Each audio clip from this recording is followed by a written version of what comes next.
저는 지금 이 시대가 위기다 이런 얘기들을 많이 해요. 그리고 제가 사실 이 교계에서 이 젠더 문제, 이것이 그냥 단순한 우리 그냥 사랑하게 해주세요 이런 문제가 아니라 이데올로기의 문제다 이런 거를 체계적으로 구체적으로 알린 법학자이기도 하고. 근데 재미있는 현상들이 있습니다. 우리보다 먼저 유럽이나 미국 사회는 이런 것들을 겪었죠. 그곳에 살았던 크리스찬들은 더 먼저 겪었습니다. 근데 제가 오늘 그 얘기로 시작하고 싶은 것이, 미국에서 제가 지금 하고 있는 사역과 가장 유사한 사역을 했던 사회학 교수님이 계세요. 제임스 데이비슨 헌터 교수라는 분인데, 그분의 책이 저한테 영향을 많이 줬는데, 그분이 하셨던 얘기 중에 미국에서 벌였던 그런 운동들이 왜 다 지금 보면 없어진 것도 많죠. 그 리버티 대학 설립자 목사님이 하셨던 도덕적 다수운동 같은 것도 지금 없어졌죠. 다양한 활동들이 왜 지금 다 없어졌냐 이럴 때 그 교수님이 지적한 것 중에 가장 제가 지금 공감하는 얘기가 뭐냐면, 기독교인이 기독교적이지 않다. 그러니까 다른 여러 가지 원인들을 우리가 막 찾고자 해요. 그런데 제가 볼 때는 저는 법학자고 그분 사회학자인데, 오히려 법과 정치의 영역이나 사회 영역이나 여기서는 저나 그 헌터 교수님이 훨씬 전문가겠죠. 전문가 관점에서 봐도 우리 교회나 기독교인들의 사회 참여 활동이나 이런 것들이 어떤 지점에서 우리가 실패하게 되느냐라고 할 때 저도 가장 근본적인 문제를 지적하지 않을 수 없습니다. 이 시대의 기독교인들이 과연 기독교적이냐라는 것을 묻지 않을 수 없는 것이죠. 그러니까 기독교적이라는 건 뭘 말합니까? 성경적이어야 되는 거죠. 그러니까 우리가 정치 참여, 사회 참여할 때도 성경적이어야만 합니다. 그런데 지금 오늘 제가 말씀드리려고 하는 것은 한국만의 문제가 아니라 이미 세계적인 어떤 역사적 흐름 속에서 이게 지금 평등법이라고 하는 이름으로 구체화되고 있는 것이죠. 그래서 PPT 띄워주시면, 제가 첫 장을 이걸 준비했어요. 세계의 복음주의 기독교인들이 케이프타운에 모여서 케이프타운 서약을 발표합니다. 그때 저게 이제 2010년도인데요. 제가 굉장히 주목하는 게 뭐냐면, 이제 저것이 어떤 세계적인 큰 흐름 속에 있다는 거예요. 그러니까 다원주의의 도전이라는 게, 우리가 지금도 신문이나 미디어를 보다 보면 그런 얘기 많이 하시죠. 그러니까 평등법이나 차별금지법이나 뭐 그 법이 그 법인데 이름만 바꾸는데 내용을 지지하는 분들이 주로 얘기하는 게, 다름과 틀림은 구별하자. 그러니까 예를 들어서 제가 한동안 초창기에 교회에 우리 그 성도님들이 이런 헤어스타일이 좀 익숙하지 않죠. 봉헌사에 가면 익숙할 텐데. 그래서 제가 교회를 자주 이렇게 순회 강연처럼 많이 하니까 어떤 장로님들은 왜 그걸 굳이 그 헤어스타일 고집하십니까? 이러시는 거예요. 그래서 제가 그랬습니다. 이건 틀림이 아니라 다름입니다. 저도 기르고 싶어요. 근데 이렇게 해주셨기 때문에 어쩔 수가 없습니다. 안 나는 걸 제가 어떻게 하겠습니까? 근데 이제 저는 심는 걸 별로 선호하지 않거든요. 그러니까 헤어스타일이 빛을 발하는 것은 다른 거지 틀린 게 아닙니다 라고 이제 설명하는 거죠. 그런데 지금 이 시대의 문제는 뭐냐면, 저처럼 절대 진리가 있다, 그리고 무엇이 옳고 그른지, 인간이 이것은 꼭 해야 되고 하지 말아야 되고, 이 규범의 근거가 성경에 있다. 그러니까 여러분 잘 생각해 보세요. 제가 그런 흐름 속에서, 자, 이제는 아예 당신처럼 절대 진리가 있다라고 믿는 건 틀린 거야 라고 선포하는 겁니다. 그러니까 그 시대라는 거예요. 그러니까 그게 굉장히 폭력적이라는 거죠. 반대로. 그러니까 진리가 없다라는 것을 강요하는 시대다, 그런 얘기입니다.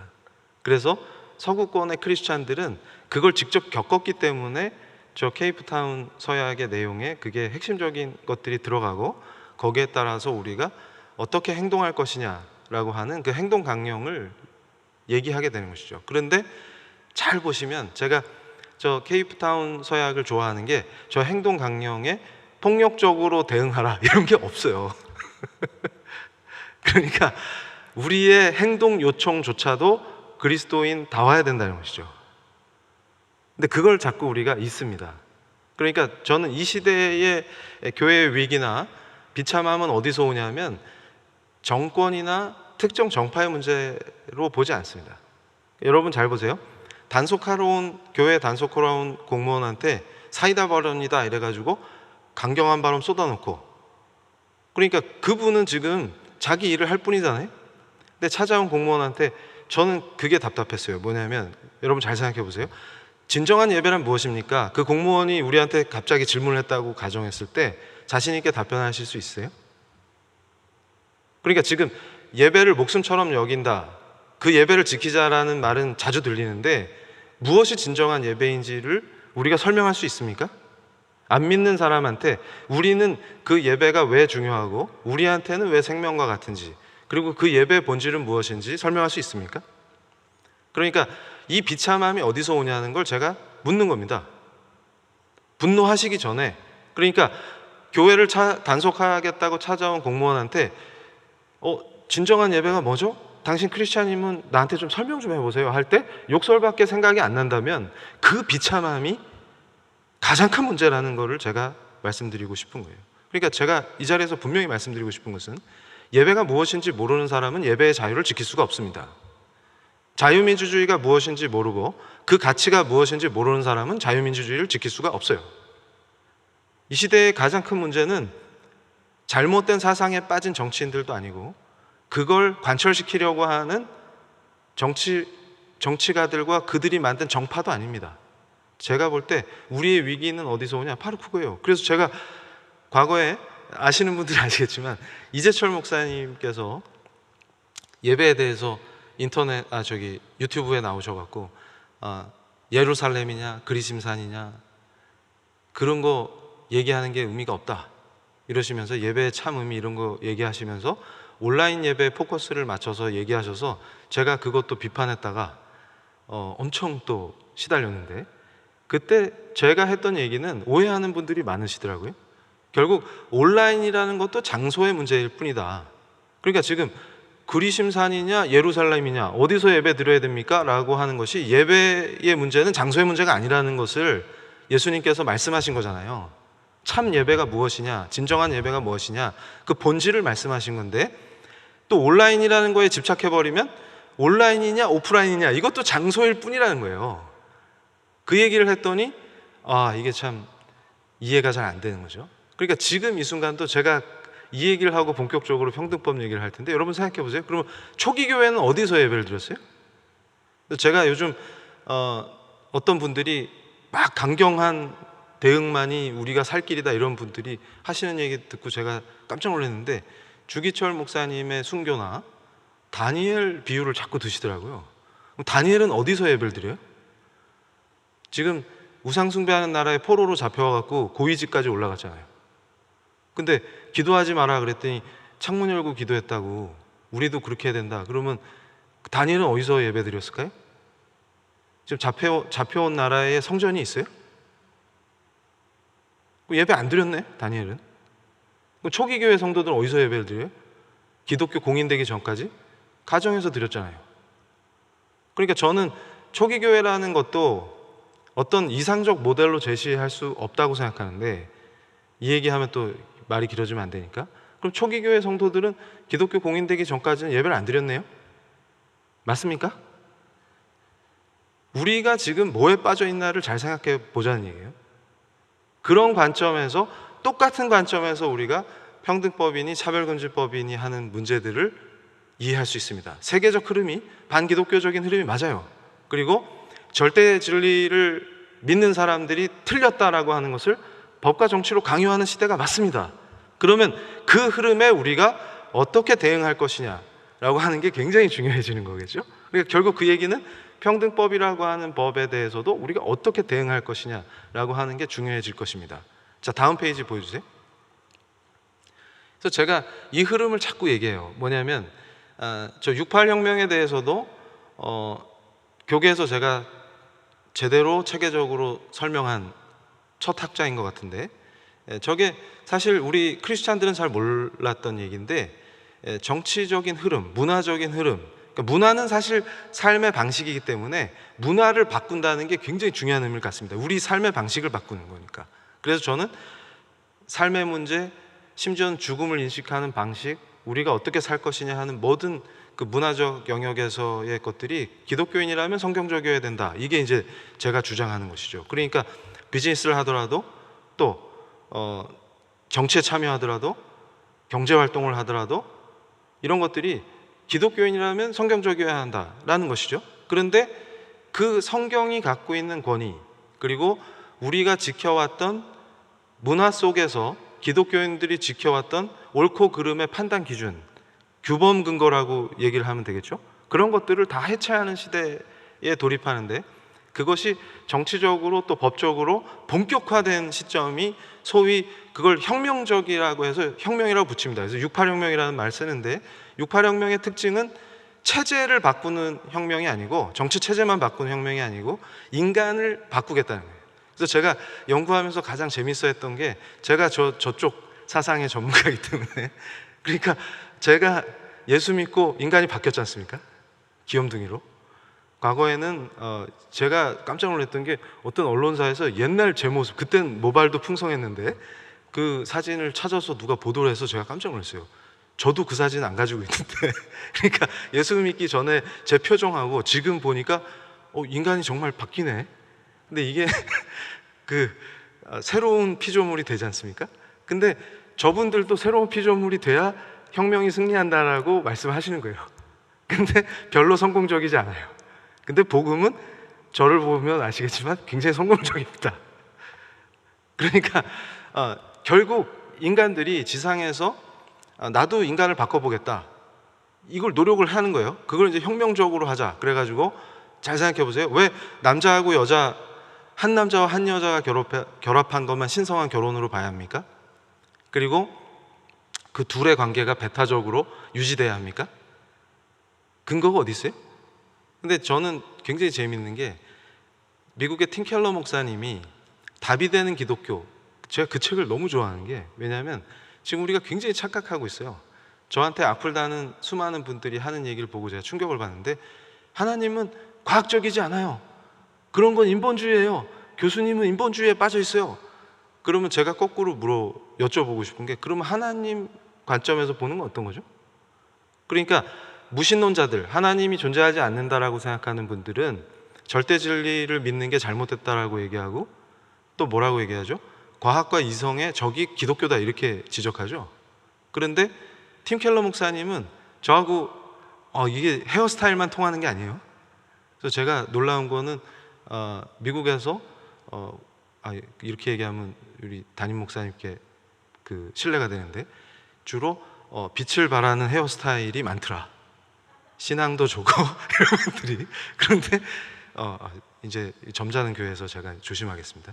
그런데 팀 켈러 목사님이 답이 되는 기독교, 이 한국말로 번역해서 출판할 때 그 번역하신 분도 참 잘했다, 제가 이렇게 생각하는 게, 지금 현대 사회에서 과학기술이 더 고도화되고 발전하면 할수록 성경이 답이에요. 우리가 그걸 세계적인 지식인들이 다 무너지고 있습니다. 제가 학생 때 좋아했던 하버마스 교수 같은 분도 지금 기독교에 대해서 굉장히 우호적으로 바뀌었어요. 왜냐하면 돌아가실 때가 다가오고 있거든요. 그러니까 과학이나 이성이 도덕을 설명해 줄 수가 없어요. 인간은 왜 그렇게 살아야 되는지, 그게 왜 옳은 건지, 이건 절대 설명할 수가 없습니다. 하나님께서 계시로 말씀해 주시고 우린 그걸 받는 거예요. 법도 마찬가지입니다. 우리 법학을 연구하면 할수록 이게 유대 기독교 문명에서의 법치가 왜 강한지 그게 이해가 되는 거예요. 그러니까 우리끼리, 인간끼리 모여서 야 이거 맞지? 많이 다수가 맞다고 하니까 이게 법이야가 아니라, 법은 하나님이 주시는 거예요. 이게 왜 옳지? 그럼 하나님이 근거예요. 그러니까 하나님을 지우니까 인권이 엉망이 되는 겁니다. 제가 반기독교적인 활동할 때 고민이, 민주와 인권을 위해서 싸운다 이렇게 말했는데, 인간이 왜 존엄한지 설명하지 못하면 인권을 얘기할 수가 없어요. 인간이 존엄하니까 인권이 필요한 겁니다, 제도적으로. 근데 인간이 어떻게 존엄하지? 성경밖에 근거를 찾을 수가 없는 거예요. 하나님 형상대로 존귀하게 만들어 놨으니까 존귀한 거예요, 우리가. 그 이유 외엔 다른 게 없습니다. 우리끼리, 그러니까 제가 제일 코미디라는 게 뭐냐면 무신론자들이 하는 얘기들이 얼마나 웃긴지 몰라요. 지금 예수 믿고 변화된 상태에서 다시 기억해 보면 황당합니다. 우주가 모두 우연에 의해서 만들어지고 인간의 삶의 목표가 정확치 않은데 다 우연에 의해서 만들어지는 거면 그러면 왜 삽니까? 설명을 못 해요. 삶의 목적이 없어집니다. 그러니까 우리가 사랑해야 돼. 결론이 그거거든요. 그러니까 정치적으로 뭐 좌파니 뭐니 해봐야 결론은 뭐예요? 아, 그래서 인간이 서로 존중하고 사랑해야 돼 이러는데 근거가 뭔데? 그랬더니 아, 우리가 다 우연한 존재들이래. 삶의 목적, 필연성 이런 거 없대. 그게 얼마나 넌센스냐는 거예요. 그러니까 심지어는 제가 이제 연구하면서 중국의 사회과학원 교수들하고 공동 연구할 때 같이 참여도 하고 그랬었는데 그때 충격을 받았어요. 제가 기독교인이고 이렇게 제 본색을 드러내면 굉장히 공격적으로 반응하시는데 그 사회과학원 교수님 중에 저랑은 직접 교제는 없었지만 팀 켈러 목사님이 인용하는 교수 하나 있어요. 주오 진핑이라는 교수님입니다. 그분이 사회과학원에 근무하는 중국 공산당의 브레인이신데 뭐라고 얘기하냐면 민주나 인권, 법치 이런 고도의 문화는 기독교적인 가치가 배경이 될 때 성공한다 이런 말을 하시는 거예요. 그럴 수밖에 없어요. 그게 하나님 은혜입니다. 왜냐하면 인간을 존엄하다고 해주신 분이 하나님이시기 때문에. 근데 우리가 반대로 어떻게 가는 거예요? 인권에서 하나님을 지웁시다. 그러니까 제가 공교롭게 케이프타운에서 케이프타운 서약을 발표하던 그 시점에 세계법철학회 발표자로 참여했는데 거기서 가장 인기를 끈 강연이 뭐였냐면 인권 논증에서 하나님 빼자 그거예요. 빼자 정도가 아니라 이제는 적대적이지 않으면 인권 얘기를 할 수 없다는 분위기로 세계 지성인들이 그렇게 갑니다. 근데 그 결과가 어때요? 지금 여러분 보시기에 인권이 훨씬 좋아졌습니까? 제가 볼 땐 오히려 인간 이하로 점점 추락하고 있는 걸로 보이는데요. 별로 존엄하지 않습니다. 인권에 대한 얘기는 홍수인데 별로 인간이 존엄하지 않은 정치와 사회로 가고 있죠. 그런데 거기에 맞서는 크리스찬은 어떻게 해야 합니까? 그러니까 우리는 이 시대에 성경의 진리, 영원하신 하나님의 말씀이 답이 되는 그 기독교인이라는 거죠. 그러니까 우리가 세상과 맞설 때 결국은 우리가 성경대로 사는 게 답이라는 거를 안 믿는 사람들한테 보여주고 그게 굉장히 강력한 설득이 될 수 있다는 것을 인식해야 합니다. 그런데 세상과 완전히 담쌓고 엉뚱한 짓 하고 반사회적인 행동하고 이런 것들이 마치 하나님 뜻에 부합하는 것처럼 마치 성경을 잘 이해하고 그대로 실천하려고 하는 것을 인본주의로 매도하고 오히려 세상하고 담쌓고 이상한 행동하는 거 속된 말로 또라이 짓 하는 거 이게 바로 하나님 관점이고 하나님 중심적 사유라고 생각하는 것이 대단한 착각이라는 것을 말씀드리는 겁니다. 그래서 다음 페이지 보여주세요. 그래서 그 68혁명의 흐름 속에서 어떤 상태가 되느냐라고 할 때 지금 저 화면에 나온 저 여자분이 지금 세계 인권과 민주 그 큰 컨퍼런스에 참여해가지고 발언권을 얻은 거예요. 근데 저분이 이제 탈북하신 분인데 인권 운동을 하십니다. 근데 저분이 뭐라고 얘기했냐면 콜롬비아 대학을 졸업하셨는데 북한이 미친 사회인데 자기가 봤을 때 미국 대학이 더 미친 것 같다 이렇게 지금 얘기하고 있는 거예요. 그러니까 무슨 얘기냐면 저분의 주장을 제가 심플하게 말씀드리면은 북한에서는 아직은 북한 정치나 북한 사회가 정상이 아닌 건 다 아시잖아요. 제정신이 아닌 거 맞고. 그런데 최소한 북한에서는 아직도 아빠는 아빠라고 불러요. 엄마는 엄마고. 근데 미국 대학에서는 그걸 얘기하면 이상한 사람으로 몰리고 교수님이 눈치를 주고 동료 학생들 때문에 발표를 하면 안 되니까 질문해도 안 되고 이게 뭡니까? 입을 막는다는 거예요. 표현의 자유가 가장 제대로 보장되던 나라였던 자유의 나라 미국에서 지금 표현의 자유가 억압되고 있는 거예요. 그래서 저분이 이거 좀 이상한 것 같아요 이렇게 얘기하면 이제 교수님이 그러면 북한 체제에 세뇌당해서 그렇다. 그러니까 저는 그렇게 생각해요. 여러분 잘 생각해 보세요. 제가 이 전통이 있는 이 교회 오는 길에 아내하고 또 나눈 얘기가, 우리나라 근대 시인 중에 백석이라는 분이 있어요. 흰돌이네. 근데 우리가 좋아하는 그 흰돌이 아니고, 근데 이 백석이란 시인이 비운의 시인인데, 왜 비운이냐면 월북을 하셨어요. 근데 북한 체제가 이분이 나는 순수 문학을 하고 싶어 이랬더니 숙청해 버립니다. 체제의 도구가 체제 선전의 도구가 돼야 되는데 난 문학 자체를 사랑해 이랬더니 숙청당한 거예요. 그러니까 그런 사람들이고 그런 체제인지 모르고 월북하신 게 실수지만, 근데 한국에서 이분 시를 또 읽는 걸 금지시켰어요, 한동안.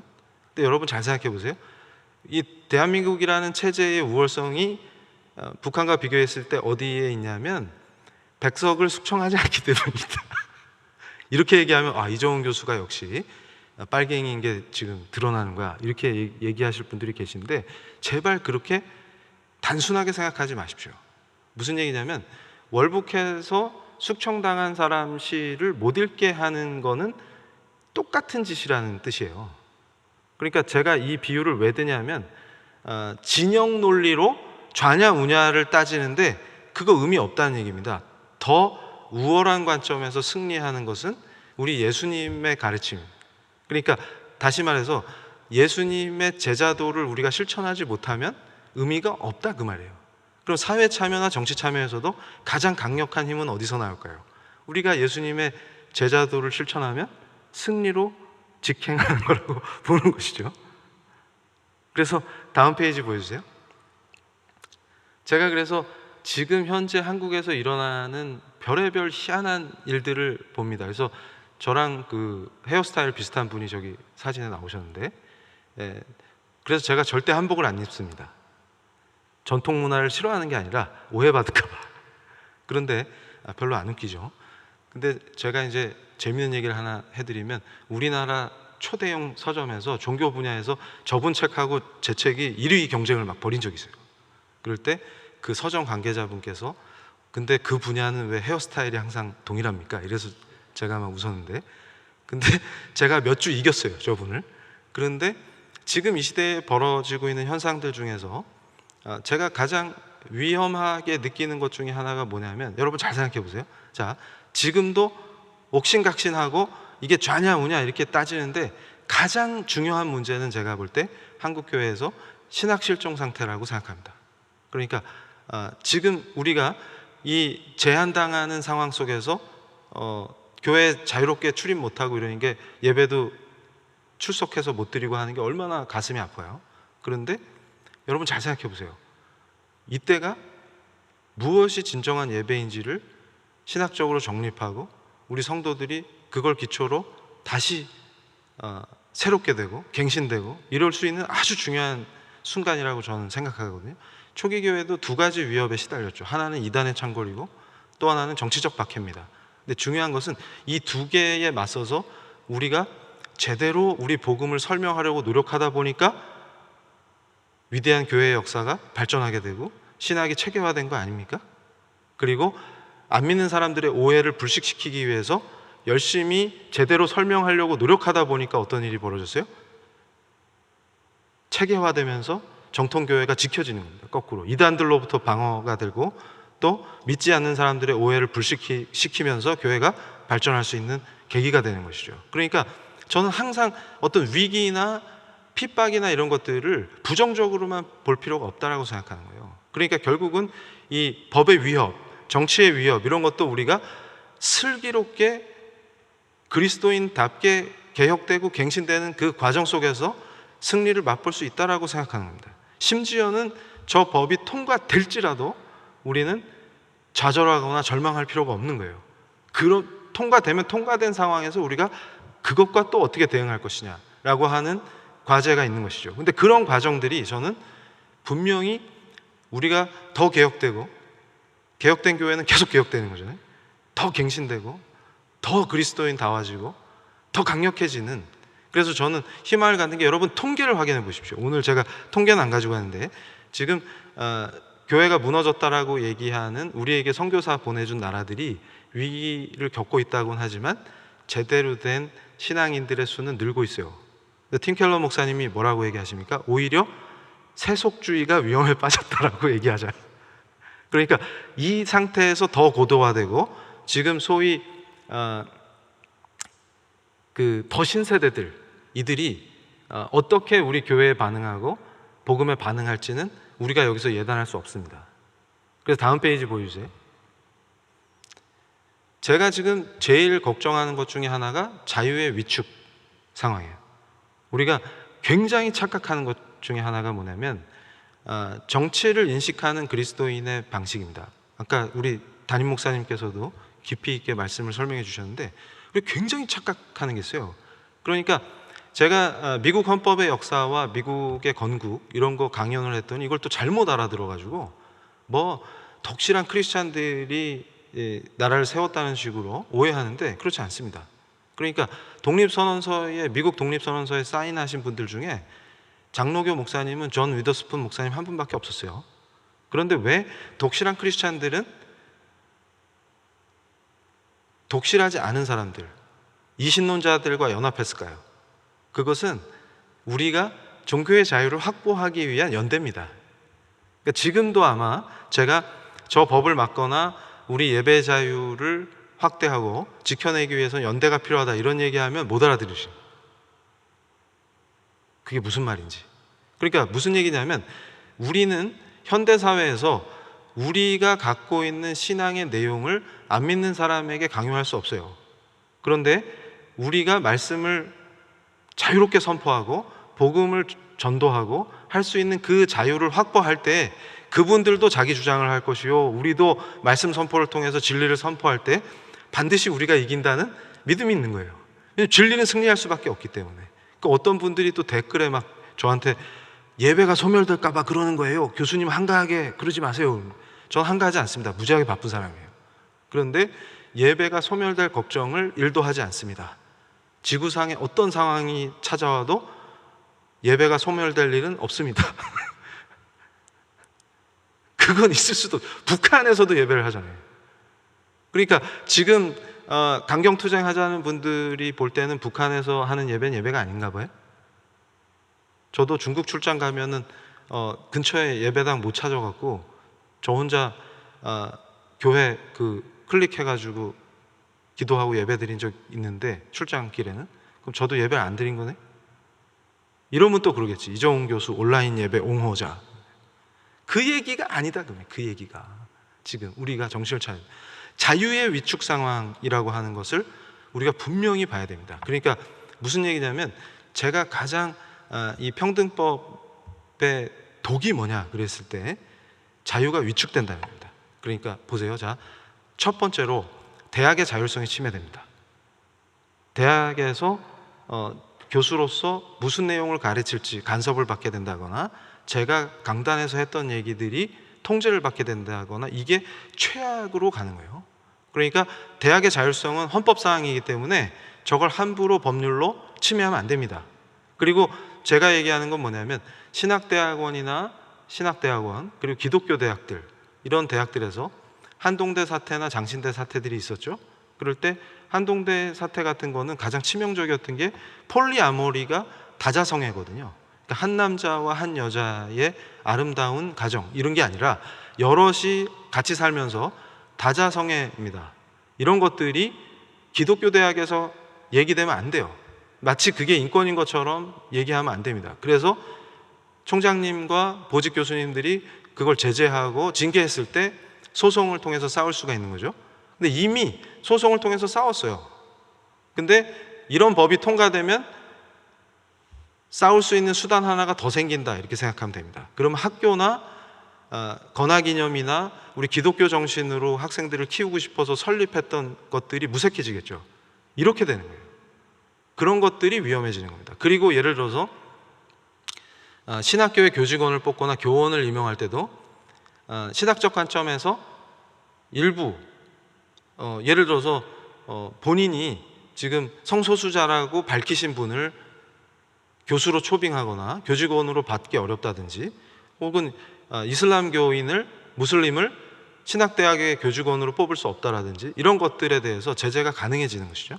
그러면 불교대학인 동국대학에서도 교원이나 교직원 임용할 때 불교 수계받을 거를 요구하거든요. 이런 것들이 다 소송의 대상이 될 수 있는 것입니다. 이럴 때 여러분, 우리가 생각할 때 이런 자유들이 축소되고, 그리고 목사님이나 저 같은 크리스찬 교수나 이렇게 주로 스피치를 하거나 강연을 하시는 분들이 제 스스로 제 발언을 조심하고, 이게 또 뭐가 올무가 돼서 나를 공격할 것인가, 이런 것들을 미리 생각해서 자체 검열을 해갖고 미리 검열을 하면 이게 표현의 자유가 위축되는 겁니다. 그래서 제가 중시하는 것이 뭐냐면, 표현, 학문, 사상, 양심, 종교의 자유가 위축될 수밖에 없다. 그리고 설교자와 전도자가 위험 상황에 빠질 수가 있다. 이런 것들이에요. 그리고 특히 제가 영국이나 미국의 판례들을 분석할 때 혐오 표현을 법으로 규제하려고 들면 부작용이 훨씬 많이 생깁니다. 이런 것들을 우리가 조심해야 된다. 그러니까 우리가 이걸 또 우리 크리스찬들 중엔 잘못 이해해갖고 그럼 혐오해도 돼? 이렇게 생각하는 분들이 있더라고요. 그래서 제가 깜짝 놀랐습니다. 그러니까 혐오 표현을 규제하면 안 된다는 게, 표현의 자유 영역에서 도덕적인 관점에서 이게 필터 기능이 시민사회가 성숙해지면서 자연스럽게 이루어져야지, 법으로 강제하거나 법으로 규제하게 되면 오히려 역효과가 된다, 그 말이에요. 그래서 심지어는 여러분들 그 퀴어 이론으로 유명한 철학자 주디스 버틀러라는 분도 뭐라고 얘기합니까? 본인이 레즈비언인데 혐오 표현을 법으로 규제하는 거는 반대한다, 이렇게 얘기하는 거예요. 왜냐하면 오히려 그 소수자라고 주장하시는 분들이 사회에 통합되는 것을 막을 수가 있어요. 고립시켜버린다, 그 말이에요. 소송을 남발하면. 그래서 제가 지금 교회에서도 소송 좋아하시는데 소송을 할 때가 있고 안 할 때가 있고, 이런 것도 오히려 소송이 고립시키는 기능을 하거나 판결문이 상황을 규정해버리는 효과를 내버리면 오히려 그게 우리한테 올무가 되거나 우리한테 좋지 않은 결과를 낼 수 있다라고 하는 거를 얘기하는 거예요. 그러니까 분리할 때는 소송전을 벌이는 게 아닙니다. 그러니까 분리하면 무조건 소송하지 마, 그런 뜻이 아니에요. 그걸 적절하게 판단해야 된다는 거죠. 그러니까 저쪽도 어떻게 생각하냐면, 무조건 법으로 규제하면 좋을 것 같지만 장기적인 관점에서 봤을 때 소수자를 오히려 사회로부터 격리시켜버리는 효과를 발생시킬 수 있다. 이래서 혐오 표현을 법적으로 규제하는 것보다 표현의 자유를 유지하는 게 소수자에게도 유리하다, 이렇게 얘기하는 거예요. 자, 다음 페이지. 그래서 이걸 보세요. 이게 아주 재미있는 현상인데, 차별금지법 문제에서 우리가 착각하는 것 중에 하나가, 전략적으로 접근할 때 제가 그래서 제일 문제 삼았던 거, 뭐 방송 인터뷰에서도 제가 강력히 주장했던 게, 혐오 표현 규제 문제 때문에 발생한 서구에서 일어났던 표현의 자유 위축 상황을 얘기한 겁니다. 그러니까 우리가 대북 전단 금지법 이런 거 만들었을 때도 미국 의회가 관심 가진 게 뭐였어요? 한국의 표현의 자유가 위축된다. 그러니까 탈북하신 분들이 그런 식으로 표현하려고 하는 거를 법으로 금지해버리고 처벌해버리면 어떻게 됩니까? 그분들의 자유권이 위축되잖아요. 그러니까 우리가 국제적으로도 자유권 위축 상황이나 이런 것들은 굉장히 연대나 우리의 주장을 합리적으로 펼칠 수 있는 중요한 근거가 됩니다. 그러면서 제가 집중했던 게 뭐냐면, 차별 사유 중에 학력 문제에 집중했어요. 그러니까 차별 금지 사유 중에 학력 같은 게 들어가 버리면 채용 시장이 대혼란을 겪게 됩니다. 예를 들면 지금도 우리 한국 청년들이 굉장히 붕괴하는 게, 이 사회가 불공정하다라는 건데, 불공정할 때 블라인드 채용한다 그래서 이력서에 어느 학교 나왔는지 경력이 뭔지 이런 걸 안 쓰게 하면 평등해지는 게 아니라, 노력한 사람이 피해를 보고 기업은 자신들이 원하는 직원을 뽑을 수가 없겠죠. 그리고 가령 직역에 따라서 박사학위 소지자가 필요한 영역이 있고 학사면 되는 영역이 있고 다양한데, 이런 것들을 차별로 규정하게 되면 엉망진창이 됩니다. 그래서 제가 우리 기독교에만 해당되는 문제가 아니라 사회 전반에 어떤 위험을 끼치느냐라고 하는 측면에서 우리가 다양한 각도에서 연대하고 합리적 근거들을 제시하고 하면서 반대해야 된다, 이걸 강조한 거예요. 그랬더니 온통 동성애 얘기로 만들어서 어떻게 해요? 그러니까 마치 제가 젠더 이데올로기를 이론적으로 체계적으로 가르친 사람 중에 한 명인데, 제가 충격을 받는 거예요. 이 세상이 동성애로 양분돼요. 동성애 지지하는 사람과 지지하지 않는 사람. 그리고 정치가도 그렇게 양분돼요. 그래서 완전 이분법적인 논리로 세상을 재단하더라고요. 그래서 제가 깜짝 놀랐습니다. 세상은 동성애를 기준으로 돌아가지 않습니다. 중요한 요소긴 하지만 그렇게 단순하게 볼 수 없어요. 그래서 제가 항상 말씀드리는 게 정치, 경제, 사회, 문화 이런 부분은 굉장히 복잡합니다. 우리가 생각하는 것보다 훨씬 복잡해요. 특히 정치 영역도 그렇고 입법의 영역도 마찬가지입니다. 그리고 수많은 정파들이 정치적으로 이합집산하고 있어요. 그래서 제가 이런 얘기하면 역시 이정훈 교수는 인본주의에 빠졌어. 하나님의 관점으로 봐야지. 근데 여러분 생각해 보세요. 성경에 나오는 인물들이나 성경적으로 성공적으로 우리 교회의 역사에서 교회를 지켜내고 우리 종교의 자유를 보장받도록 활약하신 분들은 굉장히 전략적입니다. 제가 나중에 윌버포스 얘기도 잠깐 해드릴 텐데 그런 것들을 우리가 간과해서는 안 되는 거예요. 그러니까 어떻게 돼요? 제가 그런 거 막 주장하고 나서 금방 교육부에서 공식적으로 교육은 빼달라. 저 법안에서 차별 사유 중에 자 교육, 종교, 여러 개 있잖아요. 그리고 성적인 정체성 이런 거 다 포함해서 차별 사유를 정해놨는데 거기서 교육은 빼주세요 하고 교육부가 의견을 내니까 지금 저 법안 발의한 사람은 위기에 빠진 거예요. 이런 식으로 자 그럼 교육 빼야 되고 뭐 빼야 되고 이러다 보면 자 종교도 잘못하면 우리 종교의 자유 위축되니까 빼주세요. 혐오 표현 이거 빼주세요. 이런 식으로 하다 보면 폐기하는 게 낫겠네요. 이렇게 가는 게 굉장히 현명한 반대하는 방법이라는 거예요. 그리고 교회가 고립될 필요도 없습니다. 왜냐하면 다양한 분야의 분들하고 연대해서 함께 반대의 목소리를 낼 수 있어요. 왜냐하면 이것은 교회만의 문제가 아니라 대한민국을 위한 거기 때문에 그렇습니다. 자유권이 위축되면 모두가 피해를 보게 돼요. 그리고 학문, 사상, 양심의 자유, 표현의 자유 같은 것들이 지켜질 때 자유민주주의가 아름답게 발전합니다.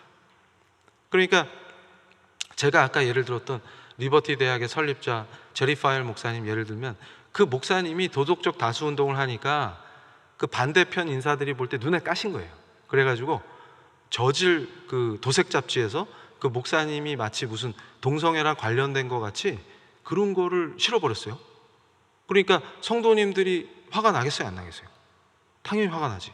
그래서 소송전이 붙었는데 그때 미국 연방대법원이 엄청 고민합니다. 언론의 자유를 보장하고 표현의 자유를 보장해야 되는데 도색 잡지도 언론사야? 여기에 이제 고민이 되는 거죠. 근데 재미난 것이 목사님이 지셨어요. 그래서 제가 그거를 우리 한국 목사님들한테 저 차별금지법 특강을 해드리면서 설명한 게 그 목사님이 십자가를 지심으로 후배들을 지켰다 이렇게 표현합니다. 그러니까 그 정도로 미국 연방대법원이 표현의 자유나 언론의 자유를 보장합니다. 그러니까 도색 잡지일지라도 이게 그래도 이름이 언론사라고 주장하니까 자유를 우선하자 이렇게 해버리니까 그 뒤로 판례가 안 바뀌니까 우리 기독교인들이 종교의 자유를 방어할 수 있게 돼요. 뒤에 제가 조금 더 자세히 설명하겠지만 미국이 26개 주에서 차별금지법을 시행하지만 21개 주에서 종교 예외 조항이 있습니다. 그러니까 종교를 이유로 하면 그 법에 적용해서 빠지는 거예요. 그러니까 우리가 만약에 어떤 순간에 이게 지금 위기에 몰렸을 때 타협안을 내놔라 그러면 그런 거를 하나 내놓을 수 있겠죠. 이러면 또 벌써 시작할 때부터 저러면 안 됩니다 이러면서 또 난리를 치겠죠. 그런데 여러분 보세요. 자, 다음 페이지. 이걸 보셔야 돼요.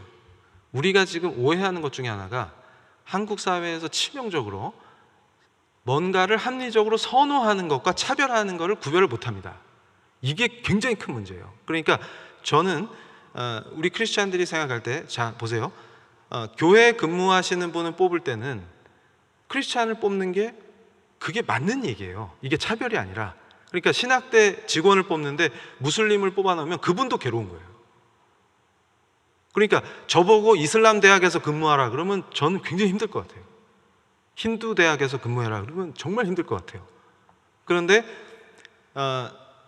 지금 그나마 제가 근무하는 대학이 세속적인 대학이니까 별 큰 문제 없이 그리고 제 종교의 자유가 보장되고 제 발언이나 강의나 이런 게 다 보장되니까 이렇게 기쁘게 살 수 있는 거거든요. 그런데 우리가 착각하는 것이 예를 들면 학력이 좋은 사람을 선호하는 건 차별이 아니죠. 그리고 저처럼 외모가 뛰어난 사람을 여러분이 좋아하시는 것도 그건 차별인가요? 어쨌든 그러니까 우리가 뭔가를 선호할 수 있습니다. 근데 그 선호가 합리적 근거가 있느냐? 그래서 군인이나 경찰관이 체력이 나빠도 됩니까? 그러면 누가 손해를 보는 거예요? 여러분이 피해자가 되는 거예요. 체력이 형편없어도 경찰관 되는데 문제없게 하자 이러면 어떤 일이 벌어져요? 여러분이 위험해지는 겁니다. 그것은 차별이 아니라 합리적인 근거를 가진 선호의 문제예요. 그러니까 우리가 이런 것조차도 구별 못하는 상황에 처해 있다는 거예요. 그러니까 사실은 여러분, 이 인간이 타고난 아버지가 누구냐 관계없이 다 존엄해진 그 위대한 종교개혁의 역사도 우리 교회의 역사지 않습니까? 그게 정치에 영향을 준 거예요. 하나님 앞에 우리 피조물들이 인간이면 다 동일한 존엄성을 누린다라고 하는 그 가치가 어디서 나왔어요? 성경에서 나온 거예요. 그러니까 무슨 얘기냐면 우리 크리스찬은 역사적 상황, 시대적 상황에서 바로 그런 빛과 소금의 역할을 해서 억압받고 고통받는 분들을 우리가 예수님의 제자로 잘 살면 구출해내는, 안 믿는 사람조차 복받게 하는 그런 존재가 돼야 되는 겁니다. 그런 관점에서 악법도 막을 수 있다라고 저는 믿는 거예요. 다음 페이지 보여주세요. 그래서 저게 지금 제가 젊은이들 설득하려고 들고 나오는 건데, 넷플릭스에 서비스되는 드라마 중에 넌 왜 그래? 이런 드라마가 있어요. 그러니까 한국말로는 넌 왜 그래로 번역돼서 나오는데, 저게 이제 호주 드라마인데 피로증을 얘기하는 거예요. 피로증. 그러니까 제가 젠더 이데올로기뿐만 아니라 그 용어가 낯선 우리 성도님들도 계실 텐데, 정치적 올바름이라는 게 있어요. 이걸 political correctness라고 합니다. 그러니까 정치적으로 올바른 말만 해 이렇게 해가지고 사람 입을 막는 거예요. 근데 이게 굉장히 피로 사회를 만든다는 거예요. 그러니까 저 드라마가 얘기하는 것도 뭐냐면, 저게 이제 소위 평등법이나 차별금지법 같은 게 일상이 된 서구 사회의 피로감을 드라마로 표현했더니 젊은 애들이 재밌다고 보는 거예요. 왜냐하면 자기 회사에서 겪는 일이니까. 저 드라마의 핵심이 뭐냐면, 자기가 소수자라고 주장하는 애들끼리, 젊은이들끼리 한 집에 모여 살아요. 서로 베스트 프렌드인데 얘네들이 회사에 가가지고 그 본인이 성소수자라고 주장하는 여주인공이 무슨 짓을 하냐면, 회사에서 자꾸 동성애 관련된 거를 강요하는 거예요. 이런 거 봐야 돼, 이거에 반응을 보여, 막 이러는데 공대 출신 그 엔지니어 직원이 세상 관심이 없는 거예요. 게임하고 회사 일 하는 거 말고는 관심이 없어요. 그래서 별 반응을 안 보였더니 이 사람 동성애 혐오자 이래가지고 회사에 고발하는 거예요. 근데 상사가 봤더니 이 친구는 그냥 세상 일에 무관심한 그냥 공대형이야. 그 특별히 동성애나 LGBT 문제에 관심 자체가 없는 사람이지 혐오자가 아니야. 이러는데 앞으로 관심을 가지라고 계속 그 게이 영상물을 이분한테 보내는 거예요. 혐오하지 말고 이걸 이해해야 돼 이러면서. 근데 이분은 날 좀 내버려둬 이거거든요. 그러니까 이런 피로가 쌓이고 쌓이는 거예요. 그러니까 무슨 말만 하면 혐오 표현, 입을 막어 이렇게 되니까 그 사회 전체가 피곤해지는 겁니다.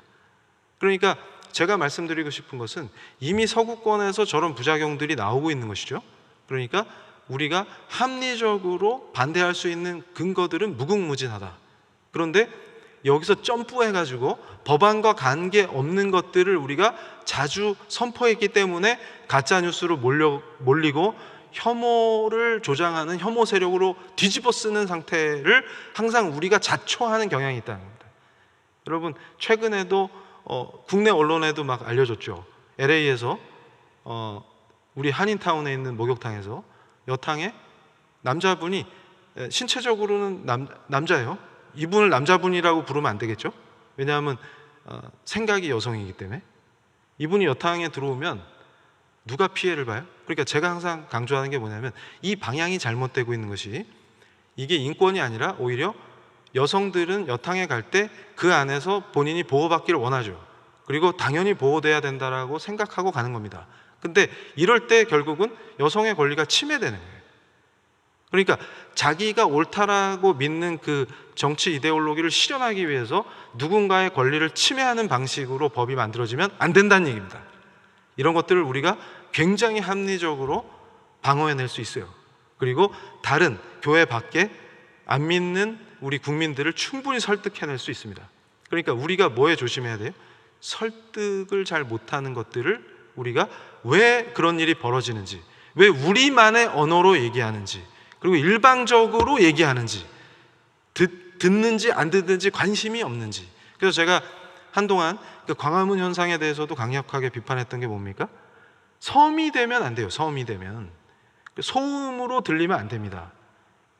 우리 이웃들이 저 사람들이 던지는 메시지를 듣고 감동까지는 아니어도 고개를 끄덕끄덕 할 수 있도록 해야 된다는 얘기예요. 그래서 지금 아무도 듣지 않습니다. 당신들만의 잔치예요. 이렇게 얘기하니까 어떻게 해요? 안 들어? 그럼 볼륨을 더 키워보자. 이렇게 하면 어떻게 돼요? 더 큰 소음으로 우리가 외면당하고 고립돼 버려요. 그게 하나님 중심이기 때문에 고립되는 게 아니라 오히려 잘 생각해 보세요. 무엇이 참 그리스도인의 사회와 정치 참여 방법인가를 놓치기 때문에 발생하는 문제인 것입니다. 자, 다음 페이지 보여주세요. 그래서 제가 아까 우리 목사님도 말씀하셨지만 여러분 이걸 보셔야 돼요. 제가 하나님의 주권, 그리스도의 왕권, 영역 주권 이런 얘기 하면서 전국 교회에서 강연을 많이 했더니 이걸 오해하시는 분들이 있어요. 탈레반처럼 하라는 얘기가 아닙니다. 여러분 잘 생각해 보세요. 신정국가를 만들어야 된다, 그 말이 아니에요. 탈레반이 집권한 아프가니스탄처럼 대한민국을 바꿉시다, 그런 얘기 절대 아닙니다.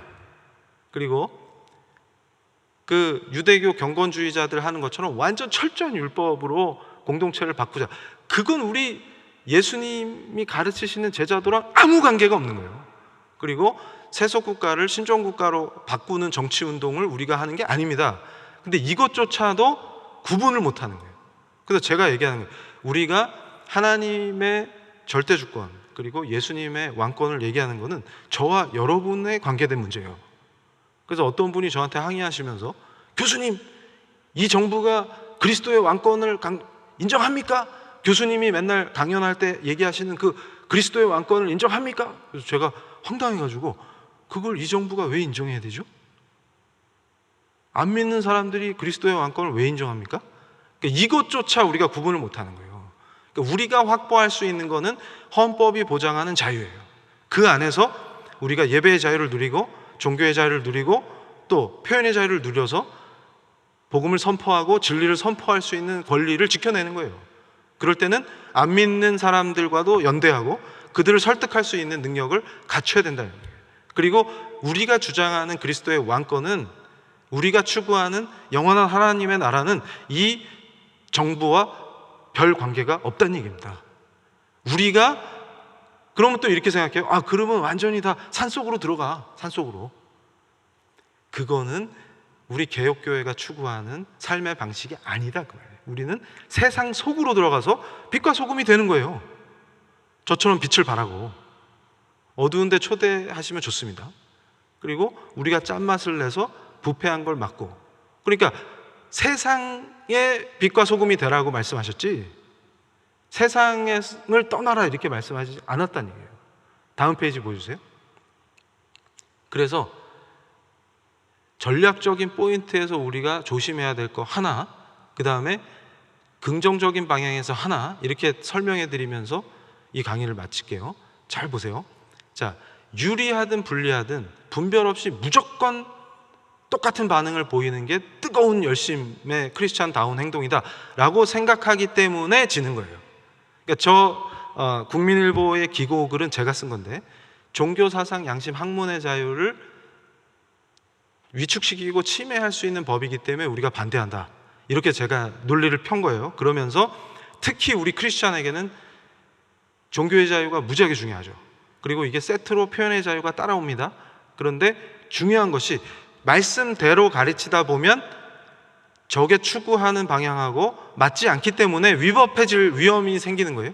그래서 우리 표현의 자유가 제한당하고 종교의 자유가 신앙 고백의 자유 이런 것들이 침해당할 위험에 직면하는 것이죠. 그래서 제가 그래서 뭘 강조했냐면, 미국도 차별금지법을 시행하는 대부분의 주에서 크리스찬들을 위해, 크리스찬뿐만이 아니라 종교인들을 위해서 종교 면제 조항이 있다. 근데 그걸 왜 제가 알린 거예요? 우리 교인들도 그걸 이해하시라는 거예요. 그래서 이번에 평등법을 발의할 때 이상민 의원이 원래 지난 12월에 종교 면제 조항을 넣어서 한번 발의를 해본 거예요. 그런데 우리 반응이 어때요? 그러니까 저도 본질적으로 그 법을 폐기하면 좋다, 법안을 폐기하는 게 좋다라는 입장이지만 그런 걸 넣었을 때 우리가 반응을 보여줘야 합니다. 기특하다. 그래도 다른 사람들보다는 당신이 좀 더 생각이 깊네. 자유권이 왜 중요하고 종교의 자유라는 권리는 우리 종교개혁의 역사에서 헌법에 탑재되는 아주 훌륭한, 우리 크리스찬들이 정말 성경대로 제대로 참 크리스찬으로 살기 위한 사회 참여와 정치 참여의 노력 속에 헌법적 권리로 확보된 권리고, 그거 덕분에 헌법상의 자유권이 세팅됩니다. 그러니까 제가 말씀드린 게 뭐냐면, 빛과 소금 역할을 하는 우리 크리스찬은 우리 교회에 출석하는 교인들뿐만 아니라 안 믿는 사람까지 복을 받게 만드는 그런 하나님의 자녀들인 거예요. 그게 바로 우리가 사회에 참여하고 정치에 참여하는 방식입니다. 그러니까 저런 거 할 때는 칭찬도 해주고, 그렇지만 결과적으로 우리 종교만 면책되면 안 되고 교육 문제, 기타 등등 여러 가지 사회 문제를 야기하니까 폐기하시는 게 맞겠죠? 이런 식으로 반응해야 돼요. 근데 우리가 뭐라고 했어요? 무조건 순교의 자세로. 그런 게 굉장히 치명적이다. 그래서 어떻게 했어요? 6월 달에 면제 조항 빼고 다시 내는 겁니다. 여러분 잘 생각해 보세요. 자, 면제 조항을 넣든 안 넣든 교계 반응이 똑같아요. 반대하는 크리스천들 반응이 똑같아요. 그러면 넣는 게 좋을까요? 빼는 게 좋을까요? 빼면은 기존 자기 지지층이라도 데리고 갈 수 있잖아요. 그러니까 우리가 착각하면 안 되는 게, 교회 안에서 어떤 법이나 정치적인 목소리를 낼 때 교회 안에 특정 단체나 특정 집단이나 그 새 모으기를 위해서 지금 반대나 상황을 이용하는 방식으로 참여했다가는 고립돼서 우리가 더 다른 선량한 교회들까지 피해를 입히는 방식으로 가게 되는 위험성이 있다는 것을 제가 여기서 말씀드리는 겁니다. 그래서 끝으로 다음 페이지 보여주세요. 제가 강조하는 게, 제가 슬픈 게 어디 있냐면, 항상 사회적 정치적 목소리를 낼 때도 우리는 성경과 교회 사이의 가르침들을 근거로 무엇이 이 시대에 적용돼야 될 것인가를 고민해야 돼요. 근데 이미 윌버포스라는 인물이 영국에서 노예무역을 폐지했던 역사가 있지 않습니까? 어떻게 저 사람이 당시 영국에서는 도저히 안 될 것 같은 저걸 20년 만에 저 법안을 가결시키냐, 이걸 보셔야 돼요. 그러니까 무슨 얘기냐면, 지금 우리한테는 노예무역이라는 건 말도 안 돼, 인간의 탈을 쓰고 어떻게 그런 짓을 해 라는 게 상식적인 얘기지만, 저 당시 영국에서는 심각한 상황이었어요. 믿는 사람들조차도 어떤 얘기들이 나오냐면, 야, 노예무역을 해서 영국이 돈을 많이 버니까 그 돈을 선교 헌금하면 되잖아. 그게 하나님을 잘 섬기는 거야. 그리고 자기 동네에 있을 때는 복음을 들을 기회가 없는데 노예로 잡혀오니까 복음도 듣고 좋잖아. 이런 식의 얘기들이 통하던 시대입니다. 근데 여러분 잘 생각해 보세요. 그 본질이 어딨나? 자, 돈이냐 하나님이냐? 돈을 택하는데 하나님을 위하는 것처럼 뒤집어 쓰는 거죠. 그러니까 저는 우리의 세상 속에서 짠맛을 잃고 빛을 잃어서 힘없이 안 믿는 사람들한테 짓밟히게 되는 그 배경이 어디 있냐면, 우리가 정파적 이익이나 내가 추구하는 이 단체의 활동이나 아니면 내가 지금 성공하고 싶고 정치적인 야망을 가지고 지금 교회 안에서 뭐 판을 벌였는데 그걸 성공시키려고 하는데, 하나님을 사랑하고 목숨을 걸고 뭘 하겠다라고 하는 것처럼, 마치 그게 하나님을 사랑하는 것처럼 해서 갖다 붙이면 그게 죽는 길이다. 오히려 그걸 통해서 철저하게 반성하게 하시는 분이 하나님이다. 저는 그렇게 말씀드리는 거예요. 그런데 반대로 윌버포스처럼 미쳐있는 영국을 어떻게 개혁합니까? 저는 분명히 말씀드리는 게, 악법을 막고 싶다. 그리고 좋은 법을 입법하고 싶다. 우리 종교의 자유를 지키고 예배의 자유를 지키고 싶다. 정치적으로. 이럴 때 가장 우선해야 되는 게 뭘까요? 그게 윌버포스가 그대로 보여주는 겁니다. 저 시대에는 윌버포스 얘기가 너무나 지금 현재는 당연하죠. 근데 저 시대는 당연하지 않은 거예요. 근데 그걸 당연하게 받아들이도록 윌버포스가 했던 활동이 뭘까요? 설득입니다. 그러니까 계몽하고 설득해서 영국의 관습 자체를 개혁하지 않으면 저 악법은 막을 수 없다라고 판단한 거예요. 그래서 전략적으로 노예 무역에 관한 점진적 폐지안을 일단 가결시켜요. 그러니까 동료 의원들이 절대로 들어주지 않는 거예요. 자기 지역구에 노예 무역과 관련해서 이익을 얻는 다수의 유권자들이 있기 때문에 절대로 의회에 나와서 윌버포스 편을 들어주지 않습니다. 그런데 점진적으로 할 거야 하니까 그래? 그럼 통과시켜주지 해서 통과시켜놨어요. 그러니까 어떤 효과가 벌어집니까? 우린 점진적으로 폐지할 거야 라는 걸 걸어놓고 의회에서 그걸 근거로 끊임없이 연설하고 동료 의원들을 끊임없이 설득할 수 있죠. 그리고 그 동료 의원들의 지역구마다 네트워크를 만들어가지고 새롭게 영국의 청년들을 교육하고 계몽하고 성경이 가르치는 인권, 그 존귀한 인간의 존엄성의 핵심이 무엇이냐? 노예를 사람을 잡아다가 배에다 감금한 채로 긴 항해를 하니까 거기서 죽어버리는 거예요. 그 시체의 냄새, 또 배설물의 냄새, 그 배가 항구에 정박했을 때 그 일대가 코를 가지고 숨을 쉴 수 없게 하는 그 죽음의 냄새가 바로 하나님이 가장 가증하게 여기는 죄의 냄새다. 그게 우리 탐욕의 냄새다. 더러워진 영국에 죄악된 바로 그 실체가 저기 있다. 이렇게 그러면 어떻게 하는 것이 하나님의 이름을 영화롭게 하는 크리스찬다운 행동이냐? 그것을 전국 영국에 있는 청년들에게 가르치고 계몽하고 그것을 그 청년들이 앞장서서 이웃을 설득하고 이런 과정 속에서 20년 만에 저 노예무역 폐지 법안을 가결시켰다는 것입니다. 저것이 바로 진정한 크리스찬의 모습이라는 거예요. 그리고 그것이 지금 이 시대의 우리의 모델이 되어야 합니다. 저는 확신합니다. 하나님께서 그렇게 하는 우리들과 함께 하십니다. 두려워할 필요가 없어요. 그리고 지금 이 시점에서 우리가 해야 될 것은 무엇입니까? 바로 우리가 참 신앙인으로 개혁되는 거예요. 심지어는 저는 그것까지 봤어요. 여러분, 제가 이 금융자본주의 시대에 어떤 태도가 성경적이고 그리스도인다운 자세냐 이런 것들을 막 가르치죠. 그런데 여러분 잘 생각해 보세요. 자, 우리가 교회 안에서도 정파로 좌와 우로 나눌 뿐이지 신학 부재는 동일하다. 신학의 실종 상태입니다. 그러니까 여러분 잘 생각해 보세요. 자, 교회에서 주식 투자 강사가 투자법 강의해주고 그거 들은 청년이 하나님께서 특별히 오르는 종목을 고르는 은사를 주셨어요. 이런 거 간증하는 그 정신 나간 신앙은 그게 보수입니까? 청년들 모아놓고 그 짓 하는 게 보수입니까? 자기 욕망과 자기의 투기 본능을 성경의 말씀을 가져다가 합리화시키는 게 보수입니까? 그것은 좌냐 우냐 진보냐 보수냐의 문제가 아니라 그냥 잘못된 신앙일 뿐인 거예요. 우리가 정신 못 차리는 것은 교회 안에서도 영역을 나누고 정파를 나눌 뿐이지 무엇이 참된 그리스도인의 길인지를 스스로 점검하지 않고 있다는 겁니다. 중요한 것은 사회를 어떻게 개혁하겠습니까? 정치를 어떻게 개혁하겠습니까?